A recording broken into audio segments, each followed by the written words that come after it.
అందరూ బాగున్నారు కదా? సరే, మీ పక్కన వాళ్ళని ఒకసారి పలకరించండి, ఎలా ఉన్నారు ఏంటి అని. మీ పక్కన వాళ్ళని ఒకసారి పలకరించండి. మీరు పలకరించు. దేవుని సన్నిధిలో పలకరించుకోవటం అది మంచిది. సరే, దేవునికి మహిమ. పోయిన వారం ఏం వాక్యం విన్నారు? పోయిన ఆదివారం ఏం వాక్యం విన్నారు? ఎంతమంది గుర్తుంది? కావలి, ఇంకా బాకానాదము ఊదినప్పుడు మనం ఉండవలసినవి కొన్ని విషయాలు నేర్చుకున్నాం. అర్థమైందా? ఎంతమందికి అర్థమైంది? ఎంతమంది వాక్యం గురించి ప్రార్థన చేసుకున్నారు? పోయిన వారం విన్న వాక్యాన్ని బట్టి గడిచిన వారంలో ఎంతమంది ప్రార్థన చేసుకున్నారు? ఎత్తండి. చేసుకోకపోతే ఒకసారి కళ్ళు మూసుకొని యేసయ్య మమ్మల్ని క్షమించండి అని చెప్పండి. ఈ వారం విన్న వాక్యం వచ్చే వారం ఆదివారం ఇటు రోజుల్లోనే మనం ఎక్కువగా ప్రార్థన చేసుకోవడానికి కుదిరిద్ది. ఒకవేళ వాక్యం చెప్పిన తర్వాత వాక్యం మర్చిపోయామనుకో, వినండి, వాక్యం చెప్పిన తర్వాత వాక్యాన్ని ఎవరన్నా మర్చిపోతే, కూలి డబ్బులు వచ్చిన తర్వాత, పని చేసిన తర్వాత కూలి డబ్బులు మర్చిపోము. అంత సామాన్యంగా కూలి డబ్బులు మనకి ఎంత వస్తాయి ఏంటి అనేది మర్చిపోం. ఒకవేళ మర్చిపోతే ఏం చేస్తారు? వెంటనే పక్కన వాళ్ళ దగ్గరికి దాకా, నాకు ఎన్ని రోజులు వెళ్ళాం అనేది గుర్తు రావట్లే, ఎన్ని రోజులు వెళ్ళాం పనికి, మనకి ఎంత రావాలి అని అడుగుతారా లేదా? మరి వాక్యం మర్చిపోయినప్పుడు ఎవరన్నా అడుగుతున్నారా? ఎందుకని? ఆ పూట కూలి డబ్బుల కంటే వాక్యం అంత తక్కువ కనిపిస్తుందా మీకేమన్నా? చెప్పండి, వాస్తవం చెప్పండి, ఆలోచించి. వాక్యం చాలా విలువైనది. కాబట్టి మీరు ఏం చేస్తారంటే, ఒకవేళ అవకాశం లేదనుకో అడగటానికి, దేవుణ్ణి కళ్ళు మూసుకొని, ప్రభువా నేను విన్నాను వాక్యం, ఆ వాక్యం నాకు గుర్తు రావట్లేదు, వాక్యాన్ని నాకు జ్ఞాపకం చేయవా అని ప్రభువుని అడిగితే ప్రభు మనకు జ్ఞాపకం చేస్తాడు. హల్లెలూయా. సరే, ఈరోజు వాక్య భాగంలోనికి వెళ్దాము.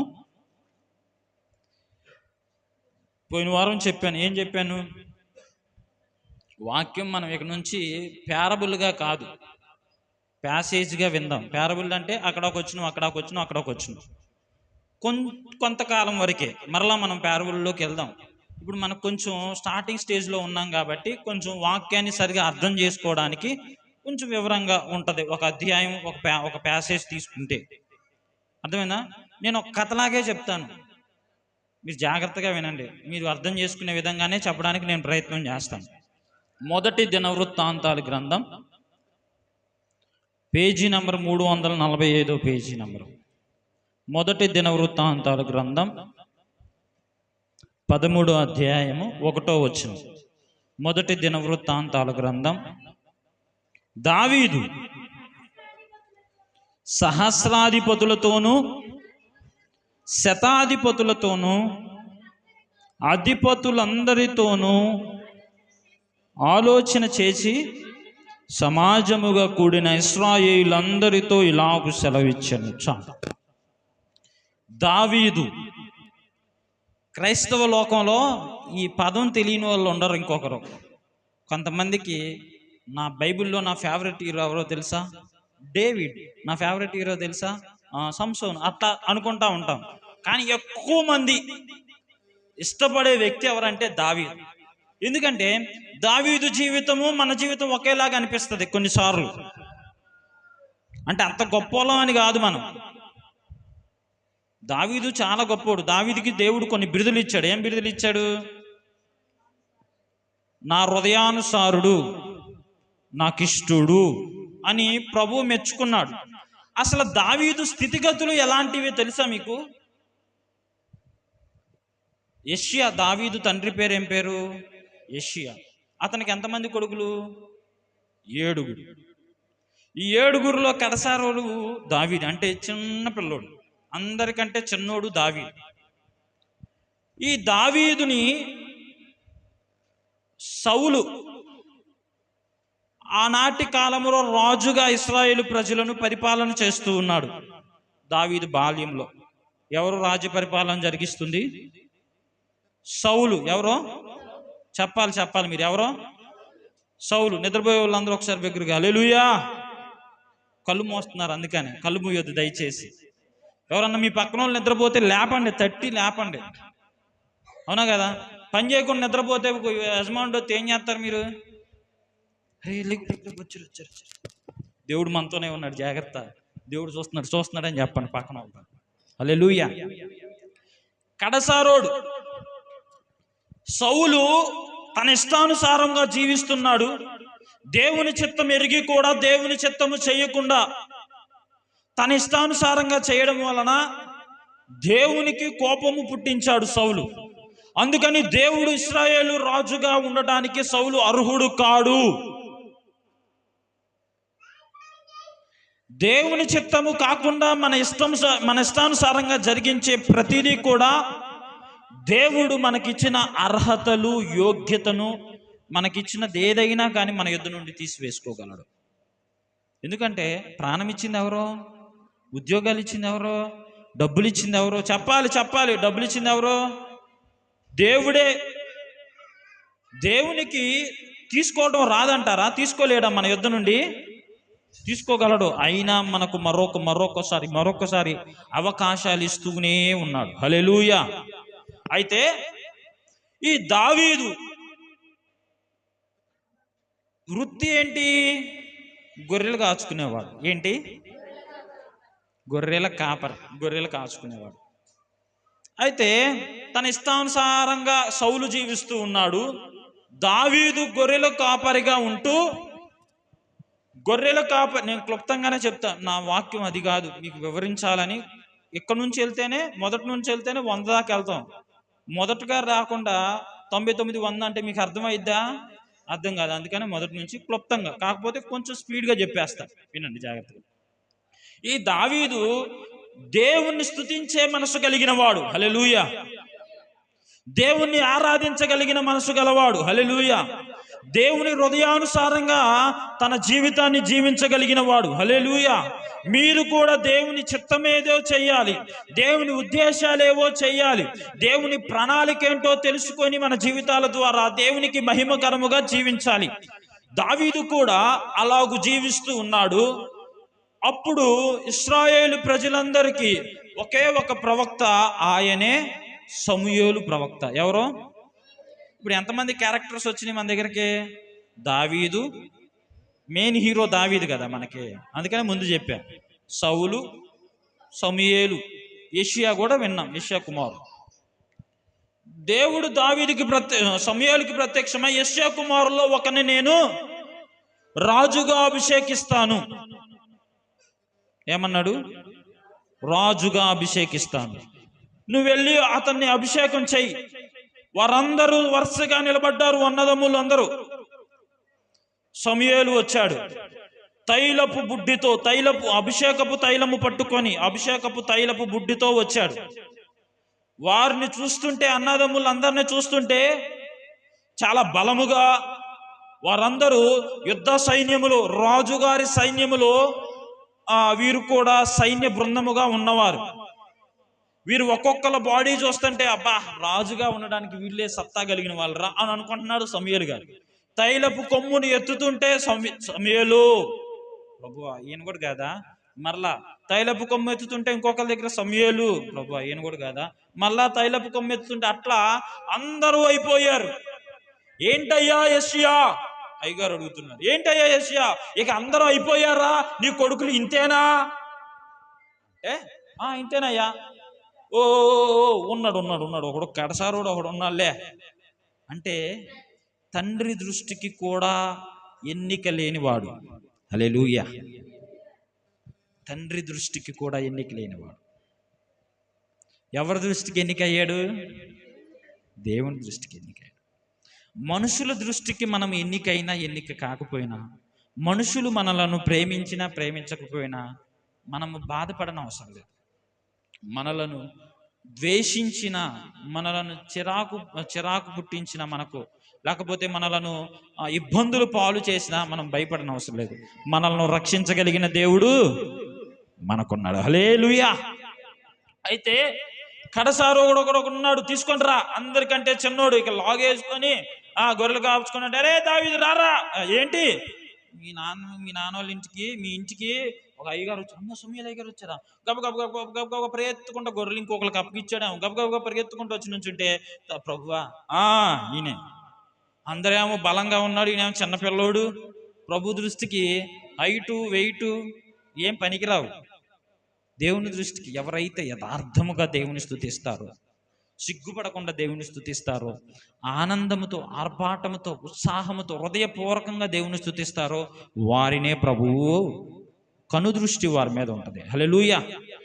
అయితే దావీదును అభిషేకించారు. సౌలు అకాలంలోనే మరణించాడు.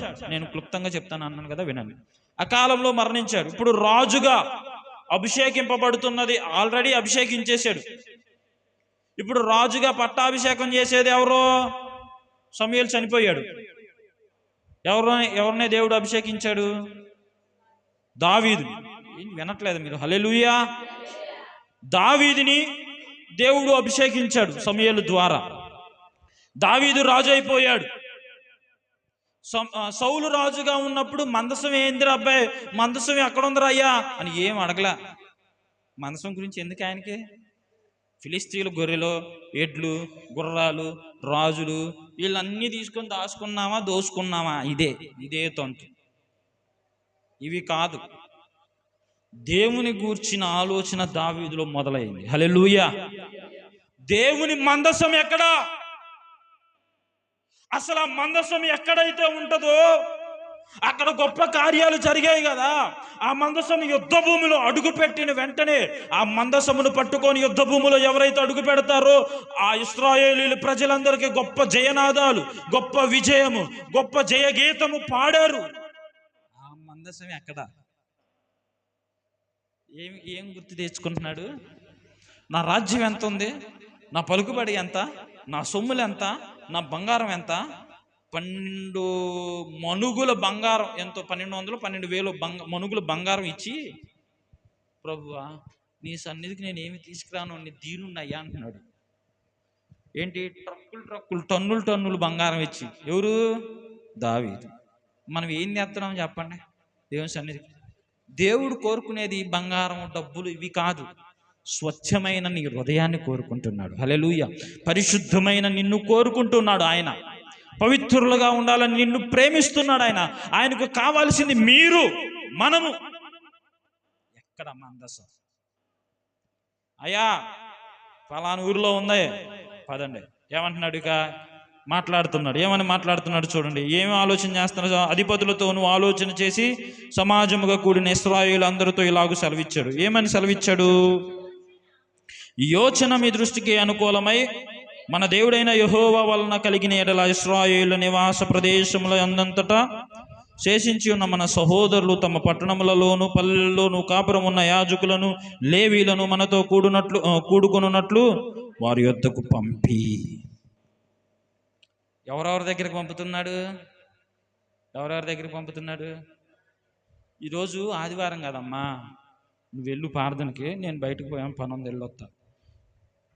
ఈరోజు ఆదివారంగా, అయ్యా నువ్వు వెళ్ళు, నేను ఉన్నట్లు, నువ్వు వెళ్ళు, నేను ఊరు వెళ్తున్నా, లేకపోతే నేను పనికి వెళ్తున్నా, నేను పెళ్ళికి వెళ్తున్నా, నేను భోజనాలకు వెళ్తున్నా అని ఏదో డ్యూటీలు వేసుకుంటారు కొంతమంది. అయితే మీరని కాదులే, కొంతమంది. ఏం డ్యూటీలు? ఒక వారం నువ్వు, ఒక వారం నేను, అట్ట. పల్లెల్లోనూ పట్టణాల్లోనూ ఉన్న వారందరినీ పిలవాలి. ఎక్కడికి? దేశానికి పిలవాలి, ఈ పట్టణానికి పిలవాలి. ఎందుకని? చూడండి, ఈ 3వ వచనం ఉంటుంది, మన దేవుని మందసమును మరలా మన యొద్దకు కొంచెం ఒత్తుము రండి. చదవట్లేదు ఏంటి అమ్మగారు? సౌలు దినములలో దాని యొద్ద ఏమంటున్నాడు? అసలు మందసమును గూర్చి ఏంటి అని ఏం చేయలేదంట, విచారణ చేయలా.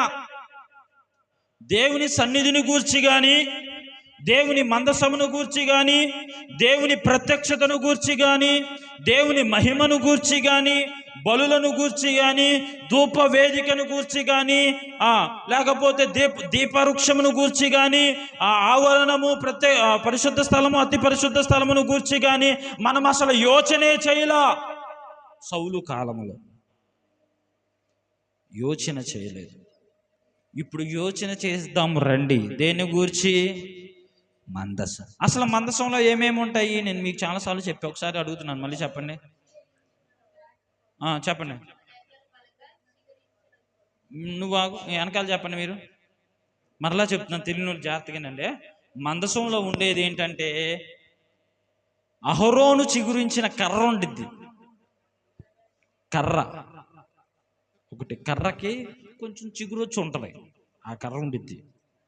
రెండోది, ఇశ్రాయేలు ప్రజలు ఎడారిలో దేవునిని శోధించి, దేవుని యొద్ద నుండి మోషేని దేవుని శోధించి దేవుడు వారికి ఆహారంగా ఇచ్చిన జీవాహారం మన్నా, పురేలుతో ఉన్న మన్నా పాత్ర ఒకటి ఉండిద్ది మందసంలో. ఏమేమి ఉంటాయి మళ్ళీ చెప్పండి?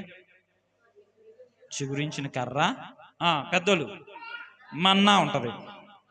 మూడోది, కొండపైన దేవుడు మోషేకిచ్చిన పదాజ్ఞలు, పలకలు.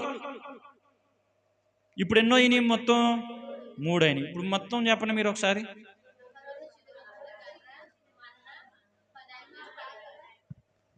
ఇవి ఈ మందసము ద్వారా వారు గొప్ప కార్యాలు జరిగించారు. దేవుడు జరిగించారు వీరి పక్షం, ఇశ్రాయేలు పక్షం. ఈ మందసమును గూర్చి యోచన చేయట్లా. దేవుని సన్నిధిని గూర్చి యోచన చేయకపోతే ఆ రాజ్యము కూలిపోతుంది. దేవుని సన్నిధిని గూర్చి యోచన లేకుండా అనాలోచనగా, అవివేచనతో, అజ్ఞానముతో, అశ్రద్ధతో, నిర్లక్ష్యముతో, అవివేకముతో, అజ్ఞానముతో, వివేకము లేకుండా ఎవరైతే ఉంటారో దేవుని సన్నిధిని గూర్చి నిద్రపోతున్నారు, లేపాలి, వారిపైన వారి రాజ్యము కూలిపోతుంది. హల్లెలూయా. దేవా, నీ సన్నిధిని గూర్చి యోచన నాలో పుట్టించవా అని మనము దేవుణ్ణి అడగాలి. యోచన కలిగి ఉండాలి దేవుని సన్నిధిని గూర్చి. అయితే 4వ వచనం, ఈ కార్యము సమాజకులందరి దృష్టికి అనుకూలమాయెను గనుక జనులందరూ ఆ ప్రకారము చేయుదుమనిది. ప్రజలందరితో చెప్పారు రాజుగారికి ఏంటి పని? రాజుగారి ఇష్టానుసారంగా చేస్తే రాజ్యం ఏమన్నా తిరగబడిద్దా? రాజుగారు ఆజ్ఞే ప్రజల ఆజ్ఞ నెరవేర్పు. రాజుగారు ఏదైతే చెప్తారో ప్రజలు కూడా అదే చెయ్యాలి. ఇప్పుడు దావీదు ఉద్దేశం ఏంటి? దావీదు ప్రయత్నం ఏంటి? దేవుని మందసము మన యొద్దకు రావాలి. కోల్పోయిన మహిమ, అసలు ఆ కోల్పోయిన మహిమను గూర్చి రాయబడి ఉంది కదా, ఈకాబోదు అని రాయబడి ఉంది. ఈకాబోదు అంటే ఏలీ కుమారులిద్దరూ అక్కడే ఆ మైదానంలో చనిపోయారు. వేరొక అక్రమ సంబంధాలు పెట్టుకున్నారు. ఏలీ కుమారులు వ్యభిచారము జరిగిస్తూ ఉన్నారు. దేవుని సన్నిధిలో దేవుని కార్యాలు జరగాలి. దేవుని సన్నిధిలో అనాలోచనగా ఉండకూడదు. దేవుని సన్నిధిలో అక్రమ సంబంధమైన ఆలోచనలు కానీ, దేవుని సన్నిధిలో అపవిత్రమైన ఆలోచనలు కానీ ఏవైతే ఉంటాయో వారు పాడైపోతారు. వారి కుటుంబం విచ్ఛిన్నమైపోతుంది. వారి జీవితాల్లో నుండి దేవుని ప్రభావం వెడలి వెళ్ళిపోతుంది. అయ్యగారులు కొడుకులు కూతుర్లైనా ఎవరో, నేను ఈ మాట సొంతంగా చెప్పాను అనుకున్నారా? ఏలీ కొడుకులు ఎవరు? ఏలీ ఎవరు? సమూయేలుని పెంచిన గొప్ప ప్రవక్తే. సమూయేలు చిన్నతనము నుంచే, పాలు మానేసినప్పటి నుంచే, పాలు విడిచినప్పటి నుండి సమూయేలుని పెంచిన ఆత్మీయ తండ్రి ఎవరో, అయ్యగారు ఎవరో అనుకున్నారు? ఏలీయే. ఈ ఏలీ కొడుకులు ఏమైపోయారు? మందిరానికి వస్తున్న స్త్రీలతో అసభ్యంగా ప్రవర్తిస్తున్నారు. అసభ్యకరమైన ఆలోచనలు మంచిది కాదు. ఏలీ కుమారులు పాడైపోయారు. వారి ద్వారా దేవుని మందసం పట్టబడిపోయింది. ఎవరి చేతికి? ఫిలిస్తీయుల చేతికి. ఎవరి చేతికి? అక్కడ పోయిన మందసము తర్వాత రాజైన సౌలు కూడా యోచన చేయలా. ఏలీ భార్య అంటే ఏలీ కోడళ్ళు అప్పుడే కుమారులు కొన్నారు. దేవుని మహిమ వెడలిపోయిందని, దేవుని మహిమ వెళ్ళిపోయిందని, దేవుని మందసము పట్టబడిందని విని వాళ్ళు కోడళ్ళు వాళ్ళిద్దరు కొడుకులకు పేర్లు పెట్టింది. ఏం పేర్లు అనుకున్నారు? ఏకాబోధు. ఏకాబోధు అంటే ఏంటి? ప్రభావము వెడలిపోయేను. దేవుని మందసము పట్టబడింది, ప్రభావం వెళ్ళిపోయింది. అప్పుడు తర్వాత రాజుగా వచ్చిన సౌలు యోచన చేయాలి. సౌలు యోచన చేయలా. తర్వాత వచ్చిన రాజు దావీదు ఇప్పుడు పెద్దలందరినీ కూర్చి, ప్రజలందరినీ పిలిపించి, పల్లెల్లోనూ వేరే ప్రాంతాల్లోనూ ఉన్న వారందరూ రండి, మనం యోచన చేద్దాం, దేవుని చిత్తం అయితే మందసాన్ని తీసుకొని వద్దాం. హల్లెలూయా. ప్రభావం పోయింది అని తెలిసిన దావీదు ఇప్పుడు ఏం కోరుకుంటున్నాడు? ఆ పోయిన ప్రభావము మరలా సంపాదించుకోవాలి, మా మీదకు కుమ్మరింపబడాలి అని కోరుకుంటున్నాడు. హల్లెలూయా.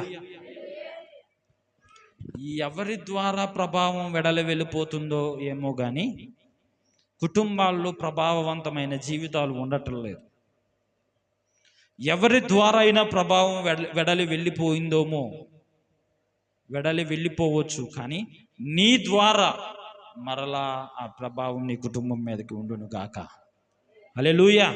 అయితే ఈ యోచన మంచిదని వాళ్ళు తెలుసుకొని 5వ వచనం, కాగా దేవుని మందసము కిర్యాతారీము నుండి, ఎక్కడుందంట అది? ఎక్కడుంది? కిర్యాతారీము. ఎక్కడ? కొద్దిగా నోరు సడలిద్ది, చెప్పండి అమ్మా. కిర్యాతారీము. అక్కడ నుండి తీసుకొని వచ్చుటకు దావీదు ఐగుప్తు యొక్క షీహోరు నది మొదలుకొని హమాతునకు పోవు మార్గము వరకు నుండి ఇశ్రాయేలందరినీ సమకూర్చెను. అంటే వినండి, దేశపు సరిహద్దు ఇటువైపు నుంచి దేశపు సరిహద్దు ఇటువైపు వరకు, అంటే నలుమూలల ఉన్న వారందరినీ సమకూర్చాడు. హల్లెలూయా. ఆదివారం ఆరాధనకి నీ పిల్లల్ని, నీ కుటుంబాన్ని సమకూర్చాలా లేదా? పనుందమ్మ, కొద్దిసేపు వాళ్ళని సమకూర్చినట్లయితే దేవుని ద్వారా మన కుటుంబం ప్రభావవంతంగా ఉండేది. అయితే ఇప్పుడు కిర్యాతారీములో ఉంది మందసం. ఇప్పుడు చూడండి, కీర్తన 78 అధ్యాయము 56వ వచనం. కీర్తన గ్రంథం 78వ అధ్యాయము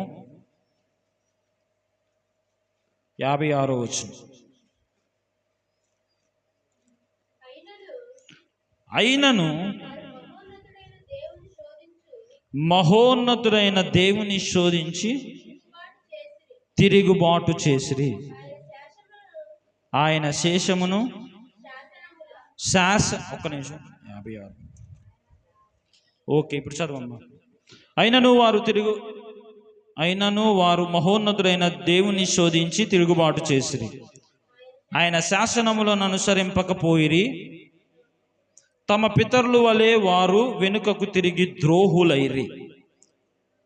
జౌకిచ్చు విల్లు పనికి రాకపోవునట్లు వారు తొలగిపోయి. ఇదంతా ఇశ్రాయేలు గూర్చి మందసం పట్టబడక ముందు వారి ప్రవర్తన గూర్చి రాయబడింది. వాళ్ళు ఏం చేశారు? దేవుణ్ణి శోధించారు, దేవునిపై తిరుగుబాటు చేశారు, శాసనాలను అనుసరించలేదు. శాసనాలు అంటే ఏంటి? ఇప్పుడు మనం అనుసరించవలసిన శాసనాలు ఏమిటి? వాక్యమా కాదా? మనం అనుసరిస్తున్నామో లేదో ఒకసారి పరీక్షించుకోవాలి. ఇంకొకటి, వెనుకకు తిరిగి ద్రోహులైపోయారు. జౌకిచ్చు వీళ్ళు పనికి రాకపోనట్లు వారు తొలగిపోయిరి. తర్వాత 60వ వచనంలోనికి వచ్చేసే ముందు, షిలోహు మందిరమును తాను మనుషులలో సంస్థాపన చేసిన గుడారమును విడిచిపెట్టెను. ఏమైపోయిందంట? ఎక్కడుంది దేవుని మందిరము? ఏలి సేవ చేసింది, సమూయేలు పెరిగింది ఏ మందిరంలో? షిలోహులోనే కదా. షిలోహులో ఉన్న మందిరము మనుషులలో సంస్థాపన చేసిన గుడారమును ఆయన విడిచిపెట్టేశాడు. విడిచిపెట్టేసిన దానికి కారణం ఏంటి? వాళ్ళు ద్రోహులైరి, శాసనాలను అనుసరించలేదు. ఇంకోటి ఏంటి? ఉన్నత స్థలములను కట్టి ఆయనకు కోపం పుట్టిస్తున్నారు. ఉన్నత స్థలములో మీరేం కడుతున్నారు? మేమైనా విగ్రహాలు పెడుతున్నావా ఏంటయ్యా? ఉన్నత స్థలములు అంటున్నారు, మేమైనా చేశామా? చెప్పనా? దేవుడే ఉన్నతమైన స్థానంలో ఉండాలి, ఉన్నత స్థలములో ఉండవలసిన వాడు మన హృదయంలో, మన హృదయం అనే దేవాలయంలో. ఆ దేవుని కంటే కూడా ఎక్కువగా ఎవరికి మీరు స్థానం ఇచ్చినా కానీ ఉన్నతమైన, చెప్పండి, ఉన్నతమైన స్థానంలోనే ఉంచారు వాళ్ళని. అందును బట్టి కూడా దేవుడు కోపగించి విడిచిపెట్టేశాడు. చూడండి తర్వాత వచనంలో, ఆయన తన బలమును చెరకును తన భూషణమైన దానిని విరోధుల చేతికి అప్పగించెను. ఏం చేశారంట? విరోధుల చేతికి, ఫిలిష్తీయుల చేతికి అప్పగింపబడిపోయింది మందసం. అయితే 62వ వచనం, తన ప్రజలను ఖడ్గమునకు అప్పగించెను, ఆయన తన స్వాస్థ్యము మీద ఆగ్రహించెను. ప్రజలను ఎవరికి అప్పగించాడు దేవుడు? ప్రజలను ఎవరికి అప్పగించాడు దేవుడు? విరోధులకు, ఖడ్గానికి అప్పగించేశాడు. అప్పుడు ఆ యుద్ధంలో చనిపోయారు ఇద్దరు కొడుకులు, అయ్యగారులు ఇద్దరు కొడుకులు. ఇద్దరు చనిపోవటమే కాదు, ఈ వార్తను తెలియజేయడానికి వచ్చిన శిష్యుడు వెంటనే అయ్యగారికి తెలియజేసిన వెంటనే మెడ విరిగి చనిపోయాడు అయ్యగారు కూడా. అదేంటి? కింద పడిపోయి మెడ విరిగి చనిపోయాడు. అయ్యగారు చచ్చిపోవటం ఏంటి? అయ్యగారులకి కొంచెం, మాకు మా పిల్లలంటే చాలా ప్రేమ, మీకు మీ పిల్లలంటే ప్రేమ. మీ పిల్లల్ని మా పిల్లల్ని మేము గద్దించలేదు అనుకో, ఇప్పుడు వచ్చే స్త్రీలతో అసభ్యంగా ప్రవర్తిస్తున్నారని అయ్యగారికి తెలుసు. అయ్యగారు కూడా ఎట్ట చెప్పాడో చెప్పనా? అరే అట్ట చేయకూడదురా అని చెప్పాడు. ఎట్టుంది అది? సున్నితంగా ఉంది. అట్ట చేయకూడదని చెప్పి మళ్ళీ ఏం చేస్తున్నారు? బలి ఇచ్చేది ఎవరు? బలులు అర్పించేది ఎవరు? దహన బలి, మందిరపు సేవ చేసేది ఎవరు? వాళ్ళే. వాళ్ళు తప్పు చేస్తున్నారని తెలిసి వారికి ఎందుకు అప్పగించడం బాధ్యతలు?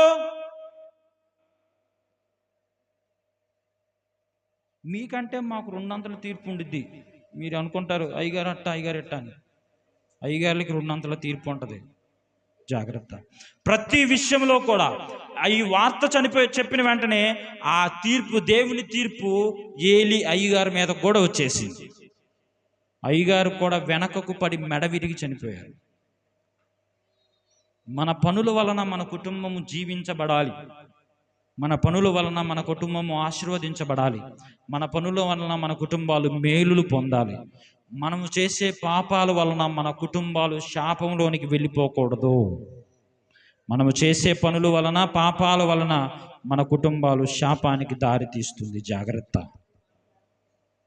ఏలీ కుమారులు వాళ్ళ కుటుంబం అంతా విచ్ఛిన్నం అయిపోయింది. పిల్లలు తండ్రి లేని వారైపోయారు. పిల్లలందరూ ఇప్పుడు తండ్రి లేకపోతే ఏమైపోతుంది? తండ్రి లేకపోతే పిల్లల పరిస్థితి ఏరమ్మా? వీళ్ళ నానేడి? అవమానకరంగా మారిందా లేదా? అయ్యగారి కుటుంబం మారిందా లేదా? ఏరమ్మా వీళ్ళ నానేడి? వీళ్ళ నాన్న కొంచెం ఆడపిల్లలతో అసభ్యంగా ప్రవర్తిస్తున్నాడు, వేరొక దూపాలను తీసుకొస్తున్నాడు, అనాలోచనగా ఉంటున్నాడు, అపవిత్రమైన కార్యాలు చేస్తున్నాడు మందిరంలో, అందుకనే దేవుడు యుద్ధంలో చంపేశాడు. మరి వీళ్ళ తాత కూడా అప్పుడే ఆ రోజే చచ్చిపోయాడు. అదేంటి? అరే మీ నాన్న అటు చనిపోయాడంటరా అని పిల్లలకు అవమానమా కాదా? నీ మనవ సంతానానికి, నీ మనవరాళ్ళ సంతానానికి మా అమ్మమ్మ, మా తాత, మా అమ్మ, మా నాన్న మా కోసం నిత్యం ప్రార్థించే వాళ్ళుగా ఉన్నారు అనే సాక్ష్యాన్ని నువ్వు పొందుకోవాలి. హల్లెలూయా. శాపాన్ని తీసుకొచ్చే కుటుంబంగా, తల్లిదండ్రులుగా ఉండకూడదు. అయితే ఇది పట్టబడిపోయింది. తర్వాత 64 వచనంలోకి వచ్చేస్తాం. అగ్ని వారి యవనస్తులను భక్షించెను, వారి కన్యకలకు పెళ్లి పాటలు లేకపోయాను. పెళ్లి పాటలు కూడా లేకుండా పోయింది. ఇప్పుడు మనం అధ్యాయంలోనికి వచ్చేసేద్దాం రండి. 6వ వచనం, కెరూబుల మధ్య నివాసము చేయు, మైక్లో చదువు.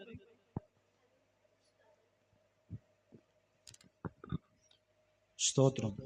కెరూబుల మధ్య నివాసము చేయు యెహోవా నామము దేవుడైన యెహోవా నామము పెట్టబడిన ఆయన మందసమును యూదాలో నుండి కిర్యత్యారీము అనబడిన బాలా నుండి తీసుకొని వచ్చుటకై అతడును ఇశ్రాయేలందరూ అచ్చటికి పోయారు. ఎక్కడికి పోయారు ఇప్పుడు వీళ్ళు? బాలాము నుండి తీసుకొని వచ్చుటకై పోయారు. కిర్యతారీము బాలాము దగ్గర ఉంది. ఏంటిది? మందసం. ఇప్పుడు మందసాన్ని తీసుకొని రావడానికి ఇశ్రాయేలు ప్రజలు, ఇంకా రాజుగారు అందరూ కలిసి ఏం తీసుకొని రావడానికి వెళ్ళారు? మందసాన్ని తీసుకొని రావడానికి వెళ్ళారు. మందసంలో దేవుడు మోషేకి సెలవిచ్చాడు కదా, నా ప్రత్యక్షత మందసం మీద ఉంచుతాను. పాప క్షమాపణ జరగాలంటే బలియాగం జరగాలి. పాప క్షమాపణ జరగాలంటే చెప్పినట్టున్నా మీకు.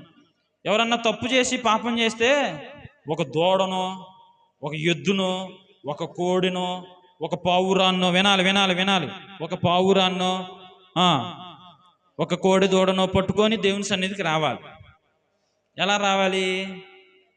ఇప్పట్లాగా బైబిల్ పట్టుకొని వస్తే సరిపోదు.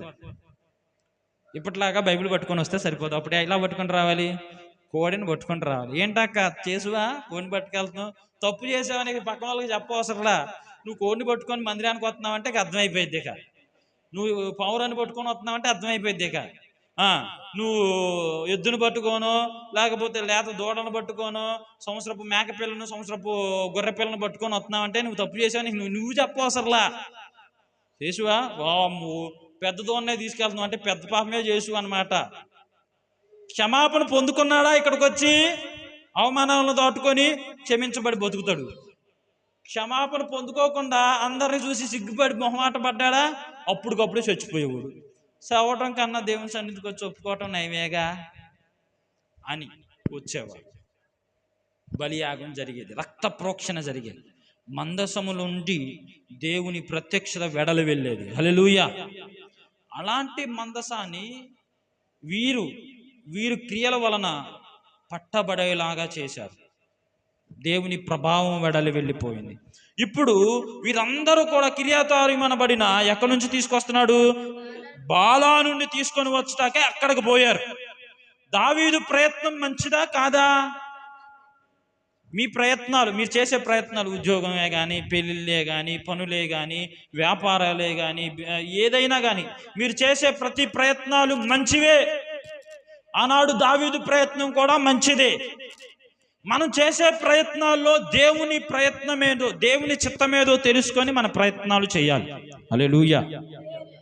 దేవుని చిత్తమేదో ఎలా తెలిసిద్ది? వాక్యం ద్వారా తెలిసిద్ది, ప్రార్థన ద్వారా తెలిసిద్ది, ఇంకా దేవుని సేవకుల ద్వారా తెలిసిద్ది. దేవుని చిత్తమేదో తెలుసుకొని దేవుని చిత్తానుసారంగా చేయాలి. మనం దేవుని చిత్తానుసారంగా చేయకపోతే దేవుని కోపము మన మీద ఉండిద్ది. మన ప్రయత్నాలు విఫలమైపోతాం, మనం నష్టపోతాం, మనం లాస్ అయిపోతాం, మనం ఇబ్బందులు పడతాం, మనము మరణానికి చేరువుగా ఉండిపోతాం. ఇప్పుడు దావీదు ప్రయత్నం కూడా మంచిదే. పెళ్లి చేసుకోవాలనే ప్రయత్నం మంచిదా కాదా? పెళ్లి చేసుకున్న తర్వాత భార్యను హింసించడం అనేది మంచిదా కాదా? కాదు. నీ ప్రయత్నం మంచిదే, కానీ నువ్వు చేసే పని ఏంటిది? చెడ్డది. నీ ఆలోచనలు మంచివే పెళ్లి చేసుకోవాలని, కానీ నువ్వు చేసే పని ఏంటి? భార్యను సరిగ్గా చూసుకోకపోవడం, భర్తను సరిగా చూసుకోకపోవడం, పిల్లలను సరిగా చూసుకోకపోవడం. మన ప్రయత్నాలన్నిటిలో దేవుణ్ణి ముందు పెట్టుకొని జరిగించే వారముగా ఉండాలి. హల్లెలూయా. నాకు అధ్యాయం చదివాంగా, ఏది 12వ అధ్యాయం కీర్తన గ్రంథంలో, దేవుడు లేడు, నా నోరే నాకు దేవుడు అని కొంతమంది నోరుని నమ్ముకొని ఉంటారంట. వామ్మో, ఆయన నోరులో నేరేయలేమయ్యా మనం అని అనుకుంటారు కొంతమంది. ఎందుకని? గట్టిగా మాట్లాడినంత మాత్రాన గెలుస్తారా? సత్యము అసత్యం అయిపోద్దా? అసత్యం సత్యం అయిపోద్దా? మాటలో కాదు, వినండి, మన మాటలో కాదు, నోరే దేవుడుగా నమ్మేవారు ఉన్నారు. నోరు నమ్ముకునేవారు, అబద్ధములాడేవారు, బెంకములాడేవారు, వారి నాలుకలను కోసివేసేదను అని అన్నాడు దేవుడు. నోటిని నమ్ముకునే వారముగా ఉండకూడదు. ఆ నోటినిచ్చిన దేవుని స్తుతించే వారంగా మనం ఉండాలి. అయితే మన ప్రయత్నాలు ఏమైనా కానీ దేవుని చిత్తాన్ని మనం ఎరిగి ఉండే వారముగా ఉండాలి. హల్లెలూయా. మన పనులు ఏవైనా కానీ దేవుని చిత్తం ఏదో ఎరుగై ఉండాలి. దేవుని చిత్తం అంటే ఏంటి? దేవుని చిత్తం అంటే ఏంటి? చాలాసార్లు చెబుతున్నా, మీరు మర్చిపోతున్నారు. దేవుని చిత్తం అంటే ఏంటి? తీయండి, వాక్యానుసారంగా నేర్చుకుందాం. రోమీలకు రాసిన పత్రిక 12వ అధ్యాయము 1వ వచనం చదవండి. దేవుని చిత్తం అంటే చిత్తము, దేవుని చిత్తం, దేవుని చిత్తం అని అంటారు కదా. దేవుని చిత్తం అయితే మనకు మేలు జరిగితేనే దేవుని చిత్తమా? కీడు జరిగితే దేవుని చిత్తం కాదా? చూడండి, చదువు 12వ మొదటి వచనం మైక్లో చదువు. కాబట్టి సహోదరులారా, పరిశుద్ధమును దేవునికి అనుకూలమైన సజీవ యాగముగా మీ శరీరములను ఆయనకు సమర్పించుకొనుడని దేవుని వాత్సల్యమును బట్టి మిమ్మును బతిమాలుకొనుచున్నాను. ఇట్టి సేవ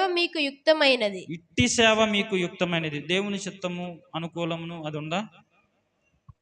ఏంటిదంట దేవుని చిత్తం అంటే? 12వ అధ్యాయంలో మొదటి వచనంలో మనం నేర్చుకున్నాం కదా. ఏంటిది? పరిశుద్ధముగా అనుకూలం. చూడండి, దేవునికి అనుకూలమైన సజీవ యాగముగా మన శరీరాలను దేవునికి సమర్పించుకోవడమే దేవుని చిత్తం. దేవుని చిత్తం ఏమిటి? 2వ వచనంలో కూడా చూడండి. మీరు ఈ లోక మర్యాదను అనుసరింపక, వినండి, దేవుని చిత్తం అంటే చెప్తున్నా వినండి జాగ్రత్తగా. లోక మర్యాదను అనుసరించకూడదు. మర్యాద కొద్ది చేస్తున్నామండి, ఏదో అనుకుంటారని. పక్కన వాళ్ళు మర్యాద, లోక మర్యాద. ఈ లోక మర్యాదను అనుసరింపకుండా ఉత్తమమేంటో తెలుసుకోవాలి, అనుకూలమునేంటో తెలుసుకోవాలి, సంపూర్ణమైనదేదో తెలుసుకోవాలి. అట్టిది సంపూర్ణమునై ఉన్న దేవుని చిత్తం ఏదో పరీక్షించి, ఎక్కడ పరీక్షించాలి? దేవుని వాక్యములో పరీక్షించాలి. నేను ఒక మాట చెప్తానే, పెళ్ళైన కానీ చెప్దాం అనుకుంటున్నా కానీ కొంచెం నాకు భయం వేసి చెప్పలా. మీరు ఎక్కడ నా మీద ద్వేషం పెంచుకుంటారు అని. పర్వాలేదు, చెప్తాను జాగ్రత్తగా. ఇప్పుడు ఫంక్షన్లకి పసుపు బియ్యం కలుపుతాం కదా మనం. పసుపు బియ్యం కలుపుతాం కదా, కలపరా ఏంటి? చక్కగా కలుపుతాం. పసుపు బియ్యం కలిపి వాళ్ళ తల మీద పోస్తే ఆశీర్వాదాలు వస్తాయా? మామూలుగా మనకు తెలిసింది, ఆశీర్వాదాలు వస్తాయా? అది చెయ్యాలో లేదో పరీక్షించి తెలుసుకోవాలి ఇక్కడ. అదే దేవుని చిత్తం ఏంటంటే పరీక్షించి ఉత్తమమును అనుకూలమును దేవుని చిత్తమును ఏమనుంది ఇక్కడ? చిత్తమేదో పరీక్షించి తెలుసుకున్నట్లు మీ మనసులు ఎలా ఉండాలి? మారి నూతన మగుట వలన రూపాంతరం పొందుతారు. హల్లెలూయా. రూపాంతరం అని పేరు పెట్టుకొని రూపాంతరం అని చాలా మందిరాలు వచ్చేసినాయి. ఇప్పుడు మేము రూపాంతరం చెందుతున్నాం. రూపాంతరం యేసు ప్రభు వారు ఎక్కడ చెందారు? రూపాంతరం చెందారని ఉంది బైబిల్. ఎక్కడ? ప్రార్థన చేసుకునేటప్పుడు రూపాంతరం చెందారు, అవునా కదా? ఇప్పుడు నూతన మగుట వలన రూపాంతరం చెందుతాం. ఇప్పుడు ఇట్లా కలిపి మనం వేయడం వల్ల ఏంటి? నేను చెప్పను అది చెయ్యాలి చేయకూడదని చెప్తా ఖచ్చితంగా. కానీ మీరు చెయ్యండి చేయకపోండి అది మీ ఇష్టం. మీకు చెప్తున్నా చేయకూడదని వాస్తవంగా చెప్తున్నా. ఎందుకంటే అప్పుడు పసుపు కలిపితే ఎట్లా మారుతారంటే దేవతలాగా మారిపోతారు. ఆ బియ్యం ఎవరికన్నా అన్నం వండి పెడితే ఒక ముద్ద కడుపు నిండిద్ది, అలాగా వాస్తవంగా మనకు తెలిసింది. ఆలోచించాలి, మన పూర్వీకుల నుండి వస్తుంది కదా అని చేస్తే నేనేమో మిమ్మల్ని కాదనమ్మా, కాకపోతే అది చేయడం మంచిది కాదని మాత్రమే చెప్పగలను వాక్యాన్ని. ఇప్పుడు ఈ పసుపు బియ్యం కలపడం వల్ల మీరు నన్ను చాలా ఫంక్షన్కి పిలిచారు కదా, పసుపు బియ్యం చల్లడం నన్ను ఎక్కడ చూశారు మీరు? వాస్తవంగా మీరు నన్ను చూసారా? ఎందుకని నేను చల్లకూడదా? మీది ఆశీర్వాదమేనా? మా ఆశీర్వాదం వద్దా మీకు? అంటే ఇప్పుడు అయ్యగారు ఆశీర్వదించుకుంటూ వచ్చేస్తున్నారుగా, అంటే మీ మీ ఆలోచన ప్రకారం. కాకపోతే అలా చేస్తే దేవదూతలు వచ్చి ఆశీర్వదిస్తాయని అంటారు. నిజంగా దేవతలు వస్తాయా? వాస్తవంగా చెప్పండి, వస్తాయా? లోక మర్యాదను అనుసరింపక. ఏంటంట? లోక మర్యాదను అనుసరింపక. నీ ప్రయత్నాల్లో, నీ పనుల్లో, నీ ఉద్దేశాల్లో ఈ లోక మర్యాదను అనుసరించకూడదు. లోకులు పోవు మార్గమున మనం పోకూడదు. శరీరపు క్రియలు నెరవేర్చబడు వారి చిత్తానికి మనం చేసే వారంగా ఉండకూడదు. మొహాటానికి పోయి నరకానికి పోతారా? నరకానికి పోయి మొహాటానికి పోతారా? వాళ్ళు ఏదో అనుకుంటారులే, వీళ్ళు ఏదో అనుకుంటారులే అని నరకానికి వెళ్ళిపోతే నువ్వు అనుకోవడానికి ఏమి ఉండదు, కాలిపోతుంది తప్పితే. యుగ యుగాలు ఆరని అగ్నిలు. అక్కడ పురుగు చావదు, అగ్ని ఆరదు. నా మీద కొంచెం కోపం పెంచుకోవచ్చు, కానీ సత్యం ఏదో చెప్పకపోతే దేవుడు పెంచుకుంటాడు నా మీద కోపం. మీరు పెంచుకుంటే రేపో మాపో తీసేసుకుంటారు. కానీ దేవుని కోపం మహా ఉగ్రత కలిగింది. అమ్మో, ఆ కోపం కంటే నాకు ఇంకే కోపం గొప్పదేం కాదు. హల్లెలూయా. తెలియజేయడం మా వంతు, నెరవేర్చడం మీ వంతు. ఒకవేళ జరిగిపోయినవి వదిలేసేద్దాం. జరగాల్సింది భక్తిలో మనం ఎదిగే విధానమును దేవుడు కోరుకునేది, దేవుని చిత్తమును అనుకూలమును మనం ఏం చేయాలి? పరీక్షించి తెలుసుకోవాలి. హల్లెలూయా. పరీక్షించాలంటే ఎక్కడ తెలుస్తుంది? వాక్యంలో తెలుస్తుంది. ప్రతిదీ ఆటంకం ఉండదు. ప్రతిదీ ఎప్పుడన్నా ఆటంకం పెట్టారా అయ్యగారులు కానీ ఎప్పుడన్నా ఆటంకం పెట్టారా? ప్రతిదీ ఆటంకం ఉండదు. దేవుని చిత్తం అనేది కాదు అని తెలిసినప్పుడు చెప్తాం. వింటే పర్వాలేదు, వినకపోతే వాటికి జాగ్రత్త. చేసే ప్రతి పనిని బట్టి ఫలములు కొయ్యాలి. విత్తే ప్రతి విత్తనానికి చెట్టు వచ్చిద్దా రాదా? జాగ్రత్త. అయితే దేవుని చిత్తమును తెలుసుకోవాలి మన ప్రయత్నాల్లో. ఇప్పుడు దావీదు దేవుని చిత్తాన్ని తెలుసుకున్నాడో లేదో చూద్దాం రండి ఇక్కడికి. దావీదు ప్రయత్నం ఎలాంటిదో, దావీదు ప్రయత్నం అయితే మంచిదే, కానీ ఆ ప్రయత్నంలో దేవుని చిత్తం ఉందా లేదా, దేవునికి ఇష్టమైనట్లుగా చేస్తున్నారో లేదో చేద్దాం. చదవండమ్మా. వారు దేవుని మందసమును ఒక క్రొత్త బండి మీద ఎక్కించి ఏంటంట? సంఖ్యాకాండం 4:15 సంఖ్యాకాండం 4:15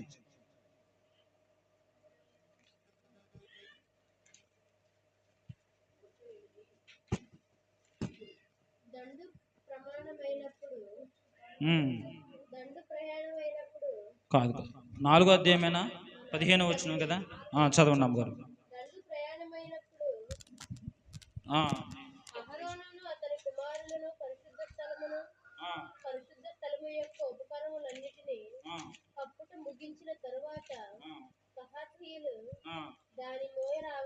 హల్లెలూయా.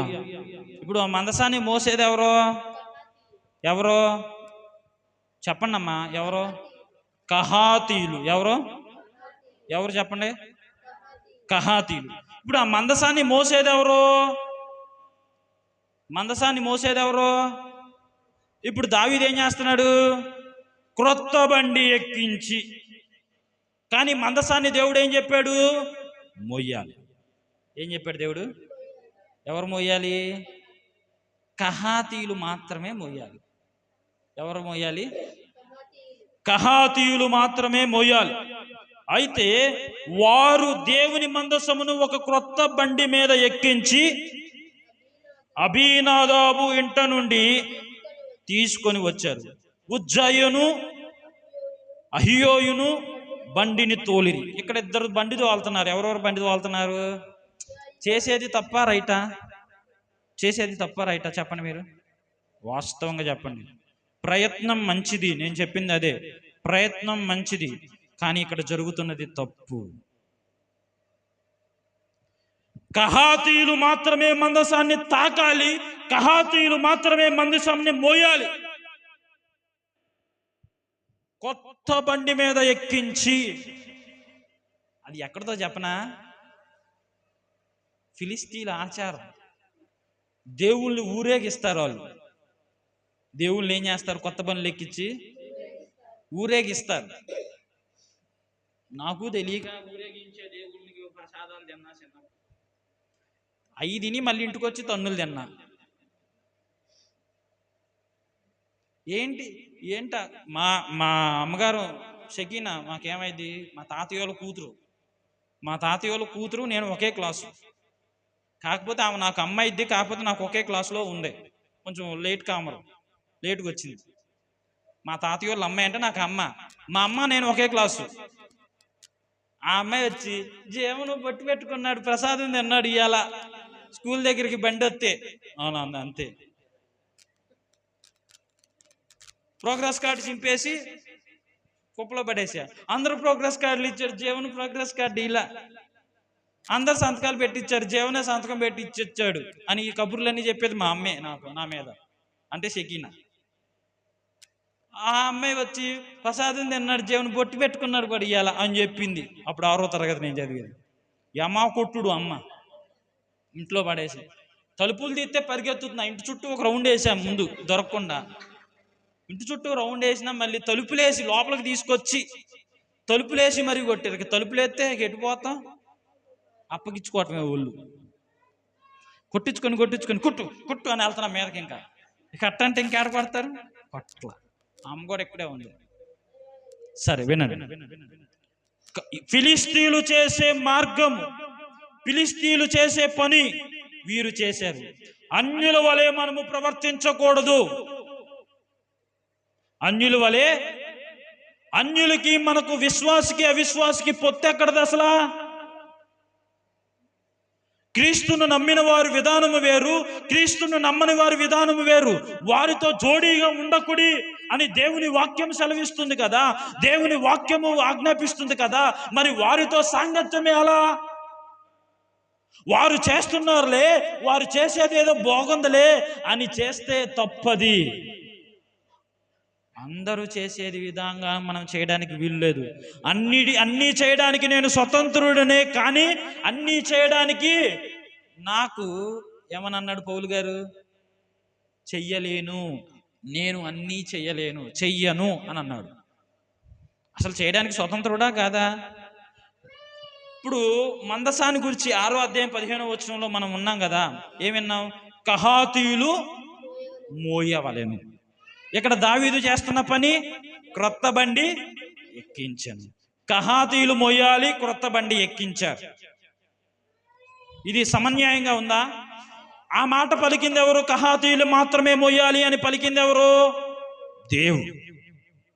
దేవుని మాట కాకుండా దేవునిని ఎరిగిన బిడ్డగా నువ్వు ఉంటూ, విశ్వాసిగా ఉంటూ, దేవుని అభిషేకం చేత అభిషేకించబడి రాజుగా ఉంటున్న నీవు ఫిలిస్తీన్లు చేసినట్లుగా చేస్తే దేవుడు క్షమిస్తాడు అనుకున్నారా? అయ్యో దావీదు హృదయానుసారుడు, అయ్యో దావీదు గొప్ప ప్రార్థనాపరుడు, దావీదు గొప్ప ఆరాధికుడు, నాట్యము వేయగలడు, వాయిద్యములు వాయించగలడు, వాక్యమును బోధించగలడు, సంగీత నాదాలతోనూ స్తుతి యాగాలతోనూ నిత్యము ప్రభువుకి. దావీదు ప్రార్థన చేస్తే తన పరుపు తడిసిపోయేదంట కన్నీటితో. అంత ప్రార్థనాపరుడు. మరి అంత ప్రార్థనాపరుడు చిన్న తప్పు చేస్తే దేవుడు ఊరుకోడా ఏంటి? ఊరుకోడు. దేవునికి మనాతనానే ఉండదు. వినండి. తీర్పు తీర్పే, శిక్ష శిక్షే. ప్రభువా, నీ నిమిత్తము నీ నామంలో మేము దయ్యాలు వెళ్ళగొట్టలేదా? నీ నామంలో మేము బోధించలేదా? నీ నామంలో మేము అద్భుతాలు చేయలేదా? నీ నామంలో మేము ప్రార్థించలేదా అని అంటే దేవుడు ఏమన్నాడు? మీరెవరో నాకు తెలియదు, మిమ్మల్ని ఎక్కడ నేను చూడాలా. వీళ్ళు మనం కిందేమో ఆయన నామంలో అద్భుతాలు, కిందేమో ఆయన నామంలో స్వస్థత, కానీ దేవుని దగ్గరేమో మీరెవరో నాకు తెలియదు. జాగ్రత్త. ప్రభు నువ్వెవరో నాకు తెలియదు అనే క్షణం మనం అసలు సహించగలమంటారా? అసలు నువ్వెవరో నాకు తెలియదమ్మా అని దేవుడే అంటే, దేవుడే కాపాడాడు కానీ దేవుడే తెలియదు అని అంటున్నాడంటే మనం ఏ స్థితిలోకి జారిపోతూ ఉన్నాం? క్రొత్త బండి ఎక్కించి మరలా కహాతీయులు మొయ్యాలి కానీ క్రొత్త బండి మీద తీసుకొని వస్తూ ఉన్నాడు. ఎలాగూ తీసుకొస్తున్నాడు చూడండి. ఎవరెవరో ఆ బండిని తోలేది? ఉజ్జా, అహోయాను, వీరిద్దరూ బండిని మోస్తూ ఉన్నారు. 8వ వచనం. దావీదును ఇశ్రాయేలు అందరూ పూర్ణ శక్తితో దేవుని సన్నిధిని పాటలు పాడుచు సితారాలను, స్వరమండలమును, తంబూరాలను, తాళములను వాయించుచు బోరలు ఊదుచుండిరి. బా, వినండి వినండి, వీళ్ళు ఎలా స్తుతిస్తున్నారంటే, వీళ్ళు ఎలా దేవుని స్తుతిస్తున్నారంటే పాటలు పాడుతున్నారు. ఏం చేస్తున్నారు? వినండి వినండి వినండి, ఏం చేస్తున్నారు వీళ్ళు? స్వరముతో పాటలు పాడుతున్నారు. పాటలు ఎలా పాడుతున్నారు? సితారాలను, తంబూరలను, స్వరమండలముతోను, తాళములను వాయించుచు బోరలు ఊదుచు పాటలు పాడుతూ ఉన్నారు. బా, పాటలు పాడటం తప్ప? తంబూరలతోనూ, సితారాలతోనూ, తంతి వాయిద్యములతోనూ బోరలు ఊదుచు పాటలు పాడటం తప్ప? స్తుతియాగం జరుగుతుందిగా. వినండి వినండి జాగ్రత్తగా, మీకు విషయం అర్థం అవ్వట్లేదు, మీరు జాగ్రత్తగా మనసు పెట్టట్లా. వినండి, ఇంకొక 10-15 నిమిషాలు నా వాక్యం అయిపోయింది. తర్వాత అందరూ ఒక చోట కూర్చొని మాట్లాడుకుంటూ వెళ్ళిపోవచ్చు. సరేనా? కొద్దిసేపు మాత్రమే, దయచేసి నన్ను క్షమించి కొద్దిసేపు వాక్యాన్ని వినండి. వాక్యం మీద మనసు పెట్టండి. పిల్లలు ఎవరన్నా అల్లరి చేస్తుంటే మీ పిల్లల్ని, తల్లిదండ్రులు ఉన్న వాళ్ళు మీ స్వాధీనంలో పెట్టుకోండి. జాగ్రత్తగా వినండి. వాళ్ళు చేయవలసిన పనేంటి? చేయవలసిన పనేంటి? దేవుని స్తుతించడం తప్ప అంటారా? కీర్తనలు పాడుతున్నారు, స్వరాలు ఎత్తి పాడుతున్నారు. ఎట్ట పాడుతున్నారు? బా, నువ్వు పాట పాడుతుంటే అద్భుతం, అమోఘం, ఆశ్చర్యం. కోకిల గానం లాంటి గానం నీది. నువ్వు పాట పాడితే భలే దేవుని స్తుతించాలనిపిస్తుంది, మమ్మల్ని ఉజ్జీవంగా ఉంటుంది మాకు, ఎంత గొప్ప స్వరం నీది. అట్లా పాడేరు వాళ్ళు. పాటలు పాడటమే కాదు, తంతి వాయిద్యాలు వాయిస్తూ ఉన్నారు, బోరలు ఊదుతూ ఉన్నారు, సితారాలు పట్టుకొని వాయిస్తూ ఉన్నారు, తంబూర నాదాలతో వాయిస్తూ ఉన్నారు. తంబూర నాదాలు తెలుసా? ఇప్పుడు వాళ్ళకి తెలియదులే, మనకు తెలుసు. టెంగ్ టెంగ్ టెంగ్ టెంగ్ అని కొట్టుకుంటూ వచ్చేవాళ్ళు. ఒకేళ్ళతో ఎట్టి కొట్టుకొని వచ్చేవాళ్ళు. మీకు తెలీదా? మీ పెద్దవాళ్ళకి తెలుసు, మాకు తెలుసు, నేను విన్నా, చూసా. హల్లెలూయా హల్లెలూయా హల్లెలూయా హల్లెలూయా.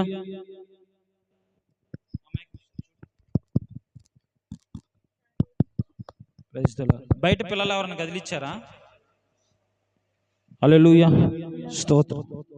హల్లెలూయా హల్లెలూయా హల్లెలూయా హల్లెలూయా హల్లెలూయా. సరే,